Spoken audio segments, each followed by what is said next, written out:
if you're experiencing low performance in Elden Ring, there are several adjustments you can make to improve your gaming experience. Follow these steps to optimize your performance. Step 1. Update graphics drivers. Ensure that your graphics card drivers are up to date. Visit the manufacturer's website, NVIDIA, AMD, or Intel, to download and install the latest drivers, which can enhance performance and fix bugs. Step 2. Adjust in-game settings. Lower the graphics settings within the game. Go to the options menu and reduce settings such as resolution, texture quality, and shadow quality. This can significantly improve frame rates. Step 3. Disable background applications. Post any unnecessary applications running in the background.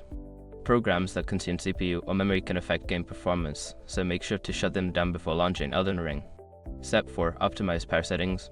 Change your computer's power settings to high performance. This setting can be found in the control panel under Power Options. It allows your system to allocate more resources to the game. Step 5. Check for system overheating. Ensure that your system is not overheating, as this can lead to throttling and reduced performance.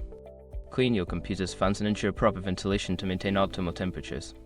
By following these steps, you should see an improvement in your Elden Ring performance. Enjoy your gaming experience.